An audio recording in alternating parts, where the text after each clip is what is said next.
doing in here? What are you doing? Put a sock in it. I mean, how rude is that? What in the world? What kind of sock is this? Guys, I am so sorry for the rude interruption. Hi everybody. We will be using a sock today for our video, but not this long sock. Anyway, I'm going to show you a technique how you can use a sock and also a small artist brush on your spindles, if you're doing chairs.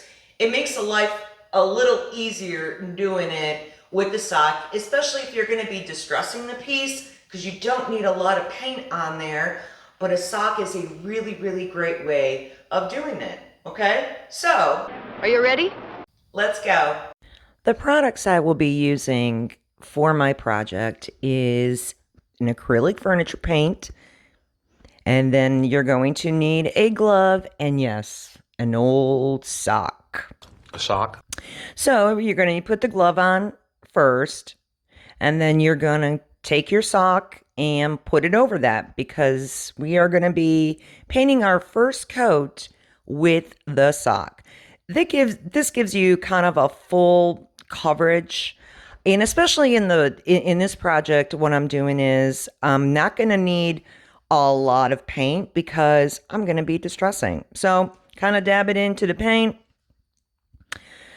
Take a little bit extra of paint off of it on the tray, and then just start gliding it.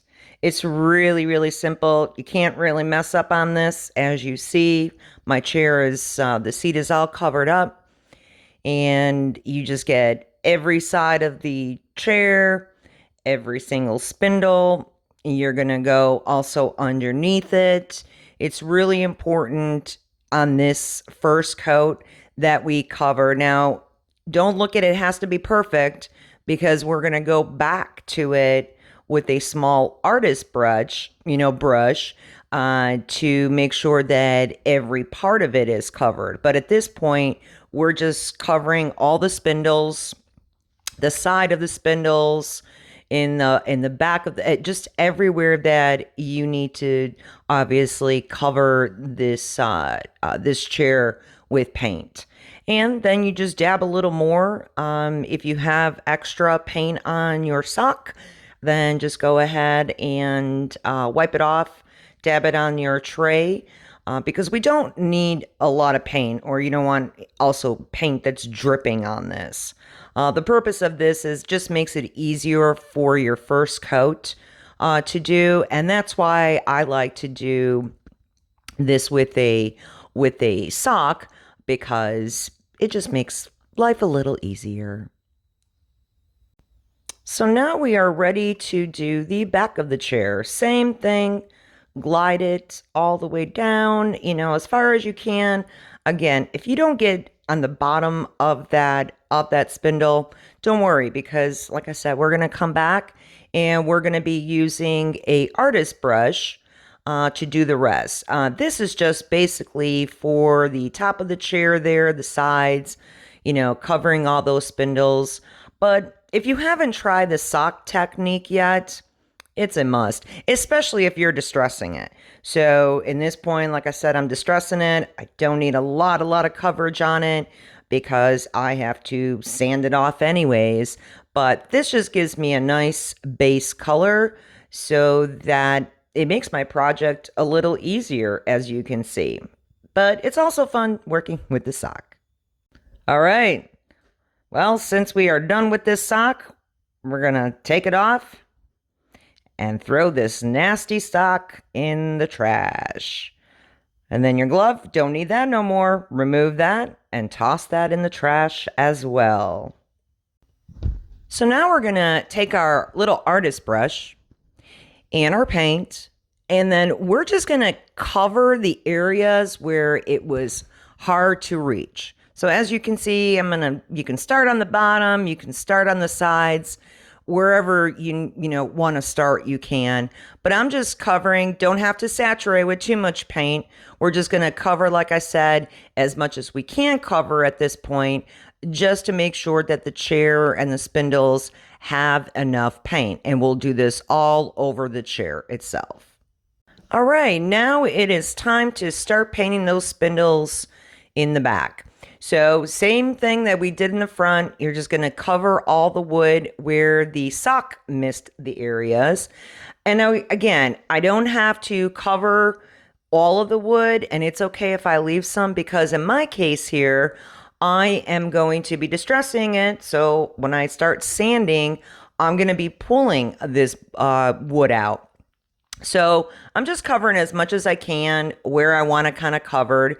And you do this throughout your whole piece. So make sure that you cover every area that missed the paint, but you're going to do this throughout the whole chair and all of the sides of the spindles. All right, now it is time to paint our second coat of paint with the artist brush. Now I am going to paint it all the way around. Now on this coat, I am putting a little extra of the paint because I want to do a pretty good coverage on this.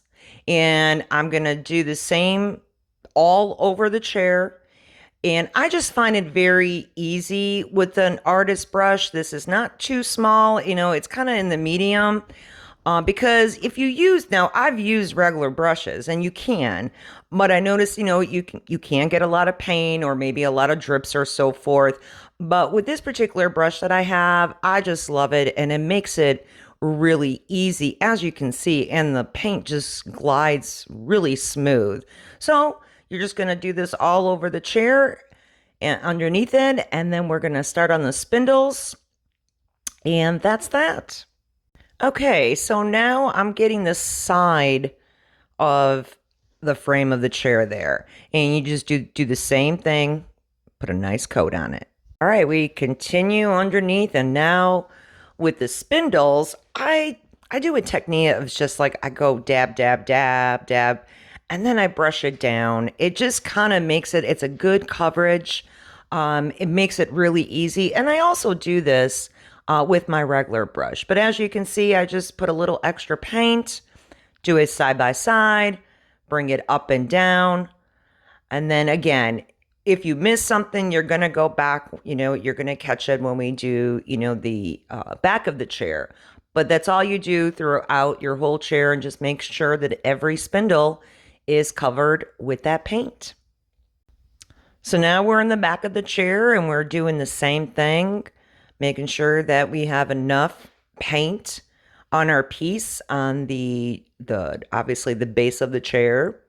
And you can start from the bottom up, top up. It really doesn't matter. Just make sure that it's well covered, with the paint. And you could put that little extra paint if you want on this, because it's such a small, small brush.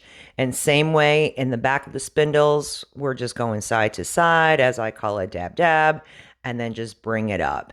And everything just glides very well. And again, it just makes your spindle smooth, and also it's going to be great for distressing.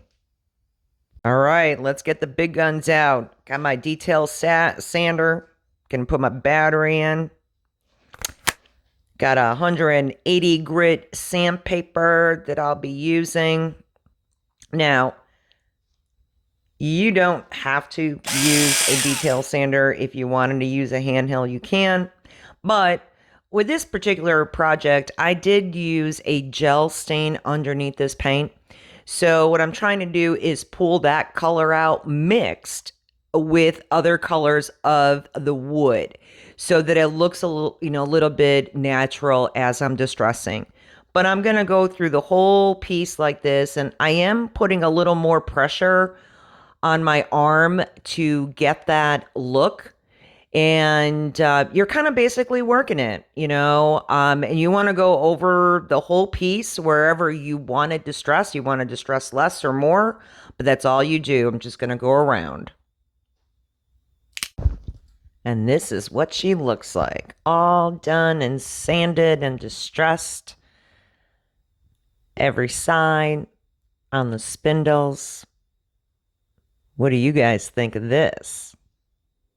So if you like today's video, make sure that you subscribe to my channel, give me a thumbs up, and also make sure that you click on that notification bell so every time I do post a new video, you will be notified. Till next time, bye-bye.